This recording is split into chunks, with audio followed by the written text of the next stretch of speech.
Vamos começar então, João? Vamos lá. Primeiro, nós estamos aqui na 11ª edição da Live Ampof. A gente começou com a colega Suzana de Castro entrevistando o Ailton Krenak,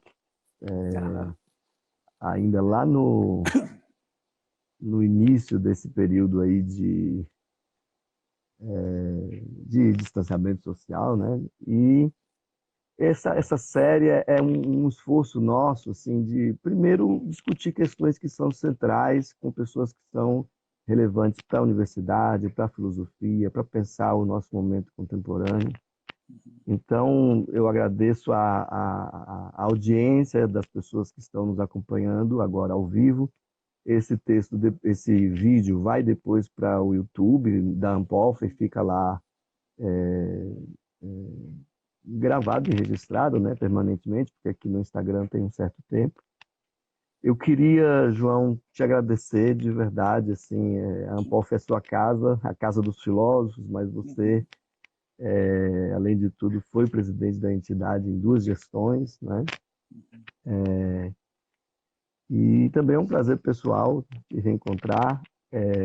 Eu estava lembrando hoje quando foi que eu te conheci, talvez você não se lembre, mas num congresso, a minha orientadora, Maria Cecília de Carvalho, do mestrado, me apresentou em encontro de filosofia analítica em Florianópolis. Florianópolis, né? Olha só. E depois a gente se encontrou, eu acho, eu tive o prazer de Na assistir a sua Unicamp. defesa, exato, e Encontrou algumas na outras vezes a Unicamp. gente se encontrou. Então, te agradeço mesmo por esta disponibilidade. Eu acho que, assim, talvez não seja repetitivo insistir que eu acho que o papel que você tem desempenhado para a nossa área, mas também para a universidade pública, né? Você esteve na Ampof de 2002 a 2006, não é? Nas 2 gestões, organizou 2 eventos na Bahia, depois na CIF, na Sociedade Interamericana de Filosofia, até o ano passado, não é? Na Andif você ainda está, eu acho que eu queria também te ouvir um pouco sobre isso depois, né? E na reitoria desde agosto de 2014 e ainda acaba de lançar 2 livros. Um fôlego extraordinário em um momento tão difícil, né, João? A gente, eu gostaria de começar um pouco, também gostaria de mencionar que mencionar para o público, né, que quando você era presidente da CIF, você foi decisivo na organização do primeiro encontro da Rede Ibero-Americana de Filosofia, que a gente está consolidando ainda, mas é em processo que agora é interrompido, mas no próximo encontro da Ampof, se possível, né, um encontro presencial no próximo ano, a gente deve ter uma assembleia de fundação mesmo da rede, né, de consolidação. Bom, você está no 2º mandato, né, como reitor da UFBA. No primeiro mandato, você teve de enfrentar aqueles cortes que começaram já ali em 2013, né, e cortes pesadíssimos, irresponsáveis, porque eles iam cortar nos gastos, cortava a luz, né? Ou cortava em insumos de laboratório. Então, e recentemente, com o governo Bolsonaro, o que a gente tem é um ataque sistemático à universidade pública, não é? Que eles identificam por uma caricatura como o inimigo número 1 do governo, como se nós fôssemos na universidade unívocos em nossas orientações, né, de pesquisa ou mesmo de políticas, né, o que claramente não é o caso. A gente sabe muito bem o quanto a universidade é viva, e eu tenho a impressão de que é um pouco por isso também, pela diversidade, pela insubmissão, pela sua autonomia, que a universidade incomoda esse governo. E eu queria te ouvir um pouco como tem sido essa experiência, né? Você deve ficar no reitorado até 2022, não é? Isso. E o que você gostaria de compartilhar com a gente desse desafio tão grande? E o ano passado a UFBA, mencionada explicitamente, atacada diretamente, eu acho que tudo isso duplica o trabalho, né, que já eu imagino, né? Isso torna mais tenso, né, o trato com a coisa pública. Primeiro, Adriano, agradecer a oportunidade, né? É uma alegria falar para a Anpof, né? E sim, eu sinto a Anpof como minha casa, né? Como lugar, né, de união daqueles que trabalham profissionalmente com filosofia. Sempre foi algo fundamental para mim, né? Pensar a Anpof como lugar onde você tem uma extrema exigência de qualidade, ao mesmo tempo uma tolerância epistemológica muito importante, ou seja, há espaço para todas as formas, maneiras de fazer competentemente a filosofia, né? Então isso sempre foi algo importante para consolidar essa comunidade filosófica nacional. A minha experiência como reitor, veja, primeiro, devo lhe dizer que ser candidato a reitor, naquele momento, desenhava um projeto muito diferente do que precisou ser executado, né? Então, fizemos uma campanha em 2014, foi em 2014, e nos surpreendemos, após ser eleitos, com uma mudança, uma guinada na política, né? Daquele momento, era Dilma, uma guinada na relação com as universidades, a aplicação de medidas de austeridade, né, que levou inclusive, a não se honrar no final do ano de 2014 um compromisso assumido de suplementação orçamentária que a universidade precisava. Ou seja, entramos em 2015 devendo bastante e até hoje eu acho que não nos recuperamos completamente, porque o terreno não se tornou mais fácil. Enfrentamos um ano difícil em 2015, austeridade, contingenciamento. Essa situação foi melhorando no final de 2015, devemos dizer isso. Mas, em seguida a isso, veja bem, enfrentamos o quê? O impeachment, né, que comprometeu bastante o tecido da universidade, o impeachment em 2016, comprometeu bastante o tecido da universidade. Para você ter uma ideia, Adriano, estamos hoje com minha gestão, eu como reitor, estou encontrando o 10º ministro da Educação, né? Só para perceber como esse período foi todo, ou seja, em 6 anos, vou fazer 6 anos agora de gestão, o 10º ministro da Educação. Eu não sei se teremos um 11º a partir de amanhã. Está o cenário atual, né? Está o cenário atual. Mas veja só, o que significa? Significa que a educação, né, parece que perdeu essa dimensão na sociedade de que o investimento na universidade pública era um investimento num projeto de Estado, independente de governos, partidos e do mercado.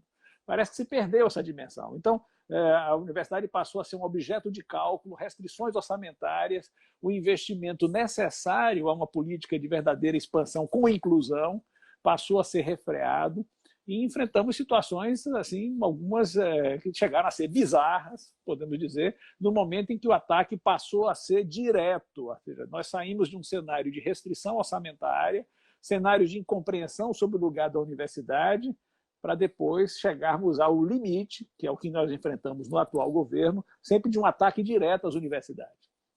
O ataque se tornou direto à gestão, né, à imagem dos docentes, a algumas áreas do saber, particularmente filosofia e sociologia. Você sabe muito bem, nós filósofos, eu também sou mestre em ciências sociais. Quando eu ouvia falar algumas vezes algumas imprecações contra a sociologia e filosofia, eu disse, isso não é pessoal, vamos deixar isso de lado. Atinge duplamente. Porque era uma coisa impressionante, porque nunca vimos, né, uma situação onde a falta completa de conhecimento da vida universitária se transformava numa arrogante, e ainda se transforma num arrogante ataque à vida universitária, né? Então, foram, portanto, até agora, anos muito difíceis, sem trégua, sem trégua. Nós sempre mantivemos um certo projeto, aliás, esse você falou 2 livros que eu estou lançando, sim, um deles tem a ver com essa experiência, né? Ou seja, o livro Universidade Pública e Democracia é talvez o resultado de 15 anos de reflexão, né? Porque você sabe que, além de reitor, antes eu tinha sido diretor da Faculdade de Filosofia, fui coordenador de programa de pós-graduação, fui presidente da Anpof, ou seja, sempre envolvido com uma dimensão político-institucional, né? Que me levou a refletir sobre a universidade, sobre que lugar é esse a universidade e que papel a filosofia teria no ambiente da universidade. Então, é um pouco o que eu estou lançando agora como Universidade Pública e Democracia, é um conjunto de reflexões que vão até mesmo o Futurice. Uma questão que eu toquei, Futurice, a esse respeito, criticando esse projeto que eu acho que sintetiza algo que já vinha antes desse governo, mas que toma forma explícita de quê? De descompromisso do Estado com financiamento público da educação superior, ataque à autonomia das universidades, ou seja, incompreensão sobre essa instituição com a sua plenitude, com o diálogo entre os vários saberes, ou seja, uma visão instrumental do que é o conhecimento científico, ou seja, uma razão absolutamente instrumental, onde o conhecimento passa a valer pelo retorno, ou, para usar a expressão que alguns agora usam como se fosse sofisticada, e é de uma brutalidade imensa, pelo que aquela área entrega. Né? Ou seja, essa expressão de uma retribuição imediata subordina projetos de longa duração a interesses os mais mesquinhos. E é isso um pouco que esse meu livro reflete, ou seja, sobre essa instituição, suas características, que eu acho, Adriano, é mal compreendida, inclusive por forças progressistas, que têm, às vezes, também um olhar instrumental sobre a universidade. E nós precisamos alertar do risco que é esse olhar instrumental, porque ele acaba assumindo a forma de ataque mais direto sobre a vida universitária. E eu digo sobre a vida universitária porque não deixa de ser outra coisa a expressão balbúrdia, né? Quando quiseram com isso atacar uma forma de vida particular, onde os estudantes estão mobilizados, onde os professores refletem criticamente, onde não somos servos. Né? Essa forma de vida foi traduzida por forças mais retrógradas atuais como sendo balbúrdia. E é exatamente aí, até você sabe, eu reagi muito a dizer, como assim? Como o ministro está chamando? Ele deve, não. Eu não posso acreditar. Eu usei a não posso acreditar, né? De maneira semelhante. Tem um pouco esse tom sempre, né, João? A gente se assusta. Não posso acreditar, entendeu? Ou seja, eu chegava a dizer, lembrando Santo Tomás, que saiu correndo para ver o boi voando, que era mais fácil um boi voar do que um monge mentir. Então, eu não posso acreditar, né, que uma autoridade diga que a universidade é lugar de balbúrdia. Mas depois eu aceitei até a ideia da balbúrdia, porque a comunidade quis ressignificar isso, você sabe, né, pessoal? Estou aqui fazendo balbúrdia no laboratório, estou aqui fazendo balbúrdia em sala de aula e tal. Eu disse, tá bem, é balbúrdia, mas nunca será barbárie. Né? Eu lembro disso. Essa dimensão, meu caro, é uma dimensão importante porque fez com que a vida universitária fosse conflagrada por um certo ataque à aura da universidade. Uma aura que, por vezes, foi elitista, servia as elites simplesmente, né? Mas uma aura que agora precisa ser recomposta com a cor da nossa gente, precisa ser recomposta com o nosso talento do nosso povo e ser lembrada dessa maneira, recuperando a sua dimensão magnífica, que quem tem magnificência não é o reitor, é a instituição, né? Recuperar essa dimensão para lembrar fundamentalmente um papel de longa duração da universidade. João, é justamente nisso, assim, é uma coisa, a gente chegou a se encontrar algumas vezes em Brasília, né?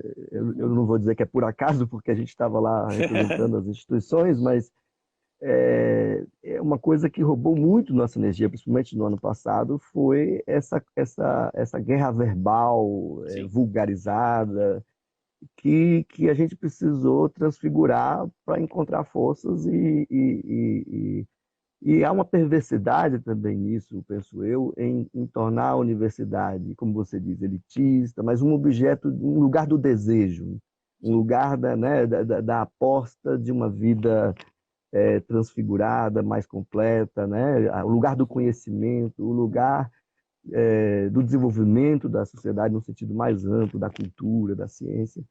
E aí, mas nesse ano nós tivemos, continuamos com essas ações, principalmente por iniciativa do ministro, mas também, veja, tivemos a portaria 34 da CAPES, a 1122 do CNPq, que nos coloca, não só nos coloca numa posição completamente subalterna, nós como área de conhecimento e humanidades, mas tem uma concepção de ciência assim, tacanha, que não compreende sequer como que as áreas se comunicam, não é?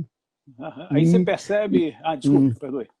Perdoe, continue. Não, e só para concluir, eu queria te ouvir um pouco, olha, nós, na Ampof, estivemos tão diretamente envolvidos com essa questão das portarias, junto à SBPC, o Fórum de Ciências Humanas, e eu te confesso que esse projeto que foi encaminhado, o Futurice, eu acompanhei uma coisa ou outra, mas eu não até porque a Andifes nos representa nesse sentido, acho que a gente também tem tentado ser, assim, ter a dimensão do nosso campo de ação. Esse é um campo, se a gente focasse, em vez de focar nas notas, focar nas portarias, focar né, no Futurice, é um pouco errar o alvo. Eu penso que as instituições estão articuladas, né?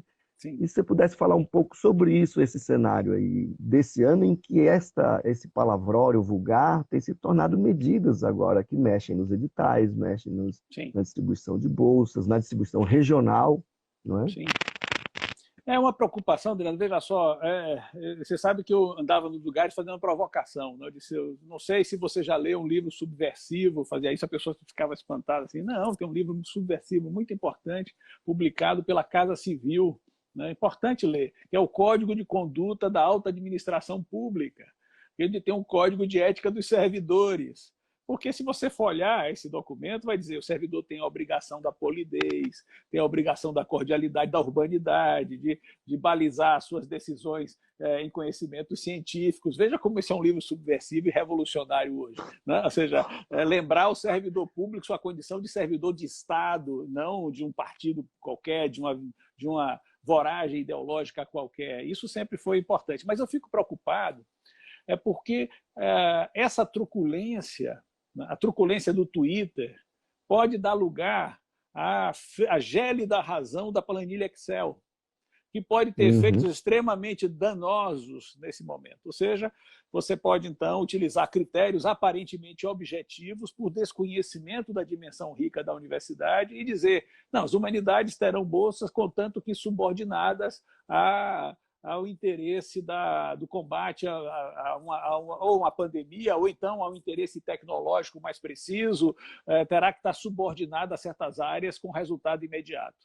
Isso é um ataque completo à formação mais ampla. Por isso, quando eu falo conhecimento, ciência, eu falo ciência, cultura e arte. Porque a universidade é esse lugar complexo onde essas dimensões traduzem-se em ensino, pesquisa e extensão. Então, pensar essa multiplicidade me parece essencial para resistir até mesmo à asepsia da razão ao tratar como uma mera questão orçamentária aquilo que é uma decisão de fundo, uma incompreensão sobre a natureza da universidade, uma incompreensão sobre a natureza presencial da universidade. Então, por exemplo, o Futurice, agora que nós estamos combatendo, vamos combater, embora eu não sei se ele vai seguir adiante, veja, é um projeto de um ministro que demitido, de um secretário que tinha se exonerado antes, é um projeto anterior a tudo isso. Ele conserva, digamos assim, tirou as partes mais escabrosas, né? Cobriu as partes mais escabrosas, mas deixou a marca precisa de uma unilateralidade, né? De uma lateralidade, por exemplo, o próprio título do projeto é Universidades, Institutos Empreendedores e Inovadores, ou seja, você pega uma dimensão da vida universitária e hipertrofia essa dimensão. É claro que você vai fazer isso em detrimento do famoso laço indissolúvel entre ensino, pesquisa e extensão, das relações entre as áreas, etc. Então, tem esse lado danoso. E a gente tem que estar alerta, porque os discursos polidos, né, e agora nós estamos vendo governantes sendo apresentados como pessoas polidas, de bom trato, não significa que tragam a boa nova. Podem apenas ser mais eficazes num processo de destruição. Isso nós temos que ter um cuidado muito grande, sabendo separar, né, o que é a forma do que é o conteúdo de certas políticas que atacam a universidade pública. Então, só para registrar um pouco esse cenário que nós estamos aí. Por exemplo, nesse projeto, Novo Futuro, está uma coisa que estar presente no projeto já devia tocar todos os sinos de que isso é um absurdo. Lá diz que as bolsas da CAPES serão dirigidas prioritariamente aos programas que aderirem a essa estrutura de inovação e empreendedorismo. Veja, meu caro, isso aí é digamos, algo vergonhoso que atenta contra o sistema de pós-graduação. Aliás, outras coisas estão atentando contra o sistema de pós-graduação atualmente. Nós temos que nos preocupar muito com o futuro do fomento à ciência em geral, né? E, é claro, especialmente aquela área mais atingida, a área de humanidades, letras, artes. Nós temos que ter um cuidado especial, porque são essenciais à definição da vida universitária. Esse caso, por exemplo, das portarias, João, a gente está numa situação, a Associação Nacional de Pós-Graduandos já fez um estudo, a gente sequer tinha acesso, quando eu falei a gente, a ANPOF, a SBPC, sim. há uma planilha com a distribuição nacional de bolsas, a NPG conseguiu isso e fez um estudo que já concluiu que na CAPES o impacto principal não foi tanto na área, mas na distribuição regional das bolsas, né? Foi concentrado principalmente em São Paulo. Para te falar a verdade, eu não sei o quanto eles se davam conta disso, porque eles apresentam os negócios completamente caóticos, porque... E veja, nós estamos, por exemplo, no caso da portaria, numa indefinição completa. E no caso do CNPq, essa coisa, no edital de Bolsa de Produtividades, isso não ficou tão pesado lá na distribuição de pontos, né, no caso do CNPq. Mas o PIBID, desculpe, o PIBID na CAPES, mas o PIBIC, né, e também a realização de eventos, tudo isso, o texto dessas chamadas é muito desfavorável. E mesmo não é uma ideia de ciência. É isso que eu acho mais bizarro, porque não é só a ideia de humanidades, né? Mas no caso específico da filosofia, você sabe, há uma obsessão conosco, né? E que tem a ver com ressentimentos vários, né? Até por esta vida da universidade, uma dinâmica que ninguém controla com uma mão só, ou seja, ninguém define que um autor vai ser estudado ou não, não há como fazer isso, né? Mas, veja, no caso específico da filosofia e das humanidades em geral, a gente tem sido caricaturado com uma imagem que, associada a esses expedientes, como você bem diz, a ideia de uma ciência que entrega um resultado que é um produto, ou seja, ele tem de na medição de impacto, isso está sendo proposto na ficha de avaliação da CAPES, não sei se você chegou a ter contato com isso, porque é tanta coisa, mas que uma das mensurações mais valoradas do impacto é retorno financeiro. Não é? Coisas que viram produtos, processos, patentes. Não é? E veja, como é que você vê, eu acho que isso que você já chamou a atenção, ou seja, a universidade é um lugar do conhecimento e num sentido muito mais amplo do que a produção de coisas, embora possa ter eventualmente impacto. Como você acha que a gente pode se comunicar com a sociedade no sentido de destacar a relevância da pesquisa em humanidades, em filosofia, e de algum modo assim enfrentar essa caricatura? Eu não espero que você tenha uma resposta, assim, não. mas eu ia puxar aqui do bolso já.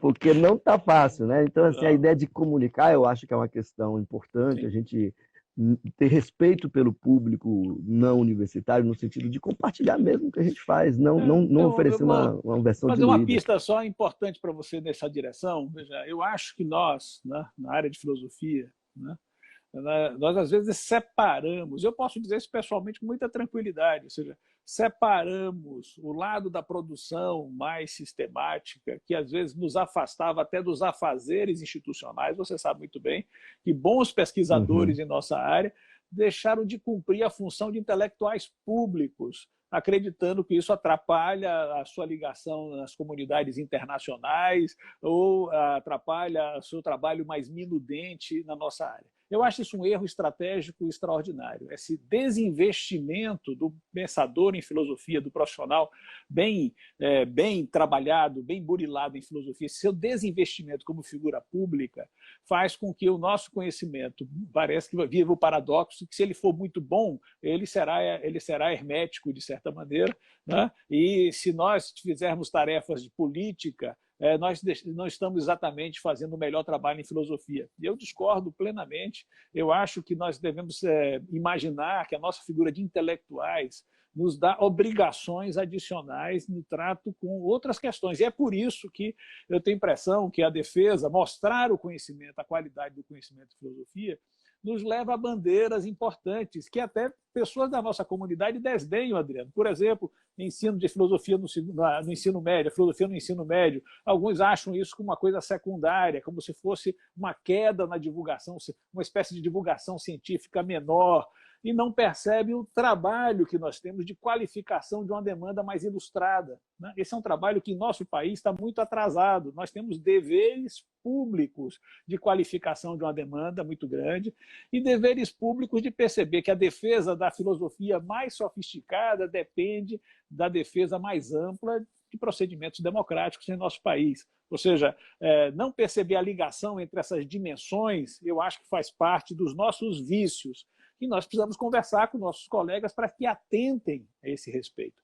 Então, na verdade, há uma certa indiferença afetada por algumas pessoas muito valorosas em termos de produção sofisticada do conhecimento, que atenta contra a sua sofisticação e mostra, na verdade, uma indiferença que eu considero perigosa, não vou dizer criminosa, perigosa diante de um cenário de ataque ao próprio contexto onde podem realizar a sua produção do seu biscoito fino, né? Onde pode realizar a produção mais sofisticada. Essa produção mais sofisticada, atentem, colegas, não será protegida. Não será somente o trabalho nosso no ensino médio, não será somente a nossa voz pública, não será somente a nossa voz política. Também o trabalho mais sofisticado de exegese, o trabalho mais fino de análise, tudo isso pode ser devastado por políticas obscurantistas nesse momento, que veem a universidade como um todo, né, como um inimigo, se não for de uma subserviência total. Isso que você chama atenção, por exemplo, no caso do ensino médio, para mim é bastante claro que é a nossa maior propaganda, assim, no melhor sentido da palavra. Assim, é onde a gente é o que se antepõe à caricatura. Um estudante que leva um texto, sei lá, de Platão para fazer um trabalho em casa, os pais vão ler. Olha, é aí que a gente, de algum modo, tem uma capacidade de penetração social. Eu falo pensando em termos estratégicos, porque eu acho que tem uma dignidade para além disso.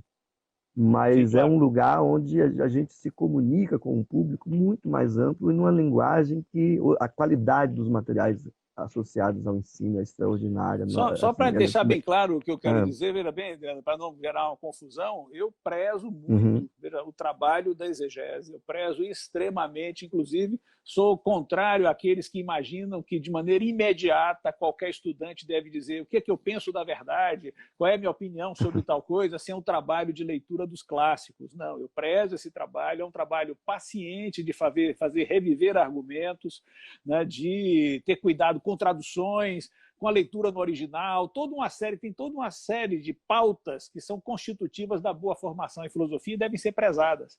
Mas elas não valem por si, elas não nos desobrigam de tarefas políticas, não nos desobrigam da instalação em um meio particular, onde tarefas de cultura precisam ser realizadas. Essa é a questão que me parece fundamental. Ou seja, então, é mais um convite aos colegas. Às vezes eu me surpreendo colegas afetando indiferença, como se não houvesse nessa mudança. Veja, eu enfrentei 6 anos difíceis, né, muito difíceis, mas não perceber distinções, imaginar que porque todos os anos foram difíceis, eu estava enfrentando a mesma situação, é uma cegueira política extraordinária. Ou seja, não ver distinções é má filosofia.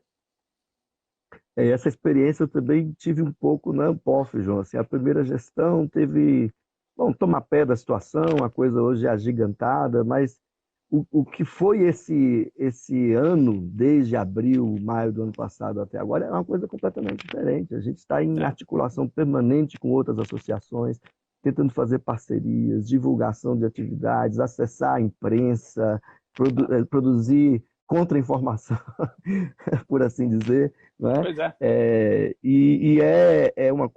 Esse ano, e agora a pandemia, e eles agora não têm o despudor de colocar mudanças institucionais em um contexto em que a gente não pode, por exemplo, apresentar resistência no parlamento. É muito difícil colocar qualquer tema isso, todos os nossos temas urgentes se tornaram menores no contexto da Claro, pandemia, né? claro. E eles seguem, e eu acho que a gente tem de estar bastante atento, como você bem diz, porque quando passa do palavrório, da ofensa, né, do despudor, como eu disse, Uhum. para mudanças nos processos de avaliação, na definição da igualdade entre as áreas do conhecimento, aí nós estamos realmente num É, risco muito maior, né? Eu acho com que a gente não certeza, pode com distrair certeza. disso, né? E justamente aquela pesquisa mais sofisticada em nossa área é justamente a de mais difícil comunicação com o Sim, público mais amplo. Então, acho que claro. a gente tem de Claro. ter atenção às mediações que a gente tem de fazer, né? Eu queria te perguntar um pouco também, João, que te ouvir um pouco mais sobre o seu livro. Você Certo? lançou um outro também, não é? Aham. Não sei se São você dois gostaria livros, de viu? apresentá-lo. É um pela Um é a Quarteto, Universidade né? Pública e Democracia, pela editora Boitempo, já falei sobre ele um pouco, tem a ver com essa minha experiência de gestor, uma reflexão específica sobre o lugar da universidade e, digamos assim, é uma reflexão geral sobre a universidade, específica sobre a UFBA e particular sobre o Futurice que nós combatemos. Digamos, não tem uma estrutura aí de tese, antítese e síntese, não, mas tem uma estrutura onde as partes se comunicam bastante bem. A Boitempo lança, está em pré-venda, etc. E eu devo fazer uma live no dia 3 de julho para apresentar mais o livro e falar um pouco sobre esse Ah, lugar vamos da divulgar. universidade. Uhum. Viu? O outro Ah, livro eu gosto da ideia porque eu acho que deveria interessar mais a nós filósofos, sabe? Porque é um texto chamado A Última Invenção de Pascal, né? Onde eu reúno alguns artigos, ou seja, e eu percebi que eles todos tinham duas características em comum. Primeiro, um certo inacabamento constitutivo, porque eram textos que solicitam uma leitura.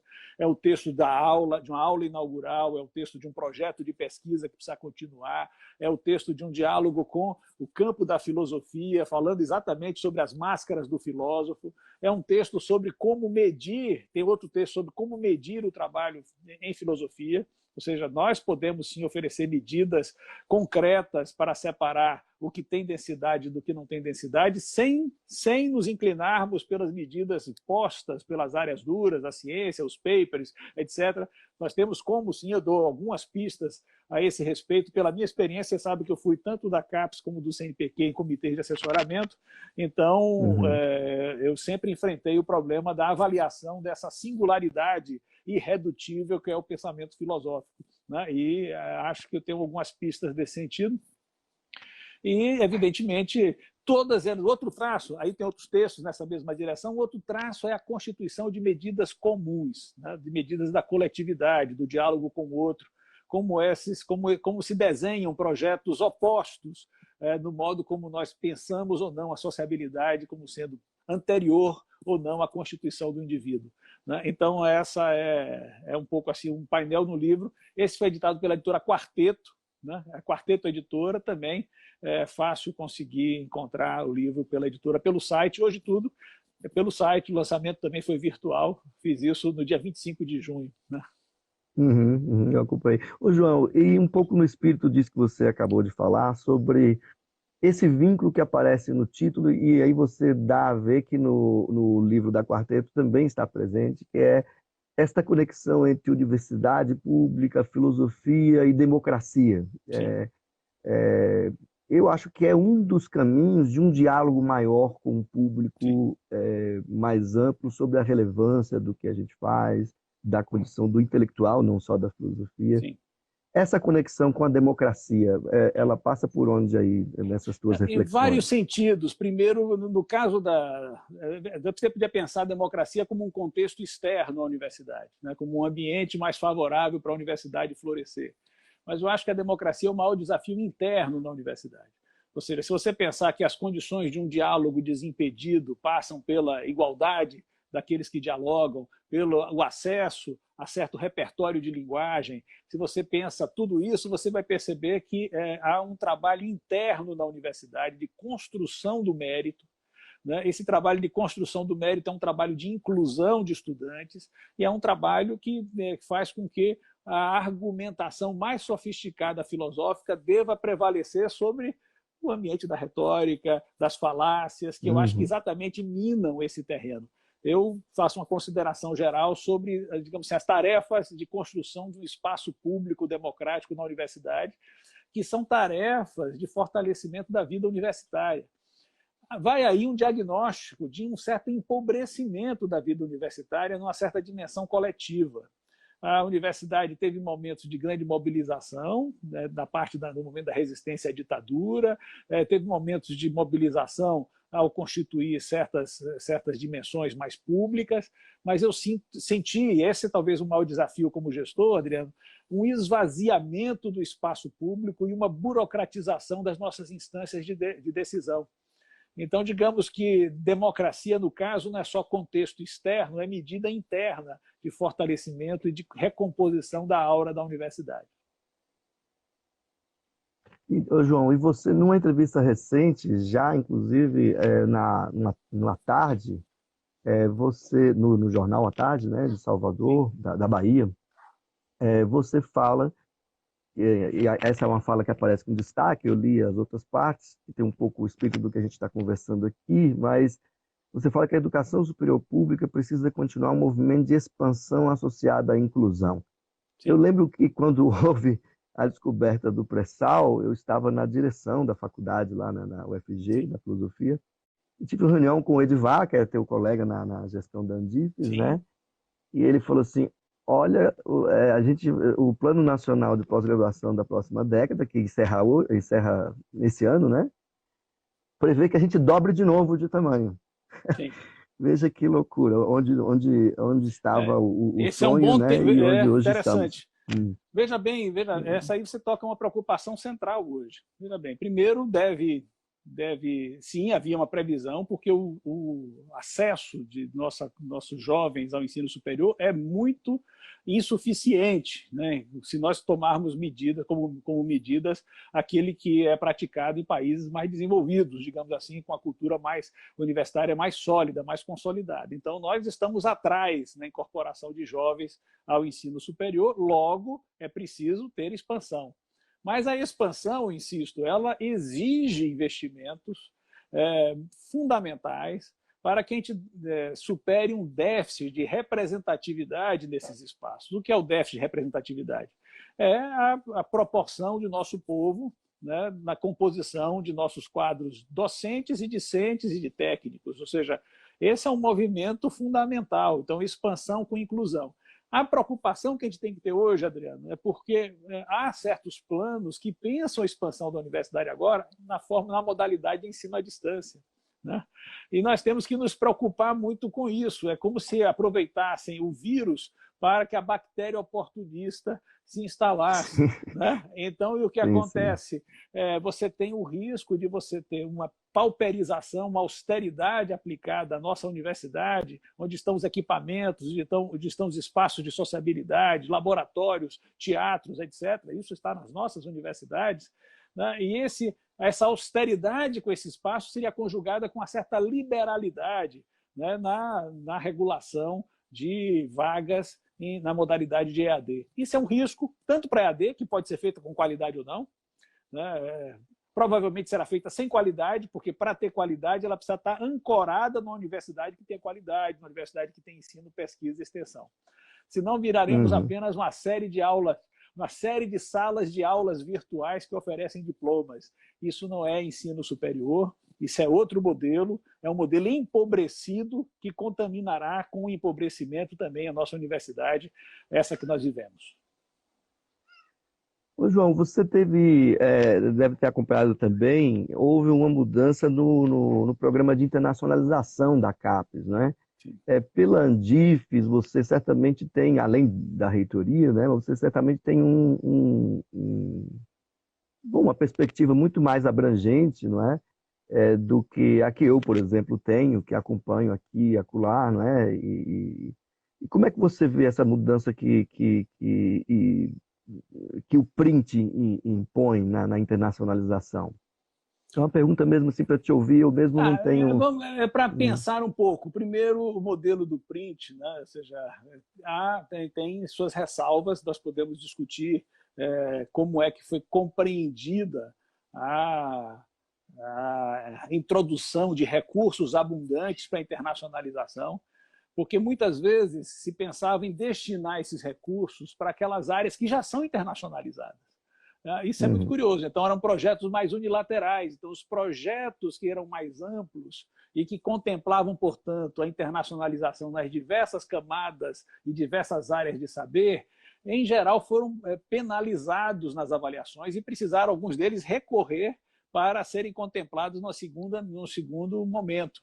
Então, você verá só, havia uma inclinação, eu acho, torta, que fazia com que o print já priorizasse áreas já internacionalizadas. É uma certa visão de que você produz a excelência só alimentando os já excelentes, aqueles que já estão com um certo destaque equivocado, ou seja, você precisa, sim, fazer ações importantes para que todas as áreas iniciem programas mais robustos de internacionalização. A internacionalização é necessária à vida universitária, ela tem a ver com a definição de universidade. Nós, como universidades, somos condenados necessariamente a ter uma vida internacional, qualquer que seja a área. Podemos até não ter em todas as áreas uma língua franca, como é o inglês para grande parte das áreas, mas devemos saber que sim, nossos padrões são sempre internacionais. Isso que nós chamamos de comunidade científica é internacional, com padrões de distinção do que é ou não é ser competente. Acho que teremos muita luta pela frente, se certos vícios acerca da internacionalização prosperarem nesse momento. Um pouco nessa ideia de muita luta pela frente, não é?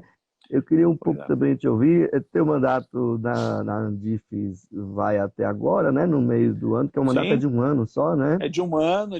Que ano, né, que você pegou? Foi um ano, eu peguei um ano no Weintraub, então, veja só. Então, foi assim, foi um presente. Mas eu acho que foi um ano de muita resistência, foi um ano importante. Acho que nós conseguimos honrar a posição da Andifes com serenidade. Não deixamos de dialogar, viu, Adriano? Não deixamos de, se houvesse reunião necessária, estávamos lá e sempre manifestamos nossas posições com serenidade e firmeza. Eu acho que essa é a postura que a gente vai ter que ter, qualquer que seja o ministro, pela frente. Foi um ano especialmente difícil, porque é um ano muito agressivo na relação das autoridades com... Eu vou precisar abrir aqui uma porta para um gato para sair. Só um instantinho só.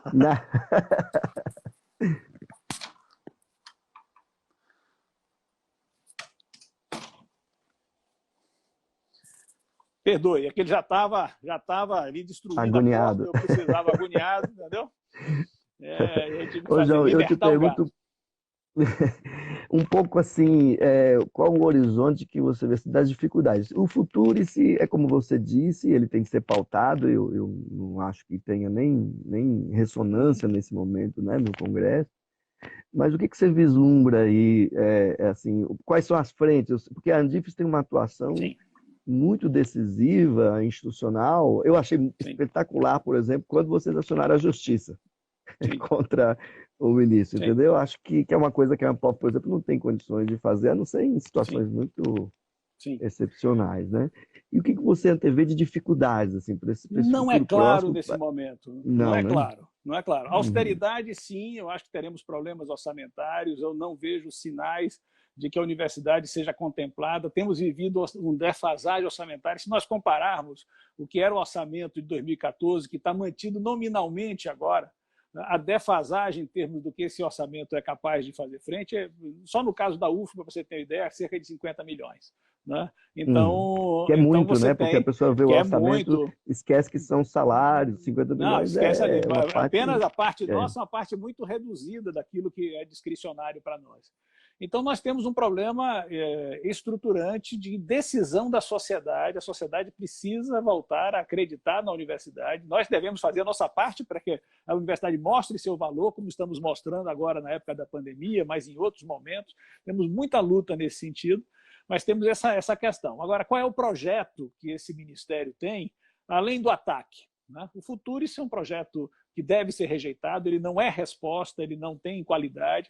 Desenha-se essa ideia do Reúne Digital, como eu lhe coloquei, que é uma expansão em vagas apenas numa modalidade, que prejudica exatamente esse lado que tanto incomoda, né? Ou seja, que é esse lado da presença nossa, da socialidade exercida como uma forma de vida de reflexão, de formação e, claro, naturalmente, de contestação. Então, eu diria que não é claro isso, o cenário, e temos a pandemia, né? Além de tudo, temos a pandemia, né? Que não sabemos como vai mudar o tecido das relações. As pessoas estão, com razão, né, privadas de uma liberdade de ir e vir, estão privadas de... Não estamos em férias, precisamos respeitar, ou seja, siga o conhecimento não ignorante, né? Fique em casa, se proteja, etc.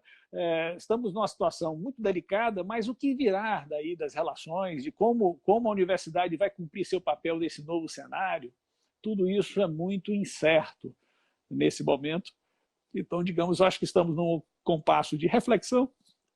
A filosofia tem seu lugar para pensar o que é isso, afastando os extremos da idolatria, né, de que viveremos uma sociedade mais pacificada, Sim, né, sim, sim. ou os extremos do absurdo, né, ou seja, infelizmente nós temos tudo para sair desse como um legado muito amargo de mortes, estamos nos aproximando, é sempre bom registrar uma live e dizer em que momento estamos.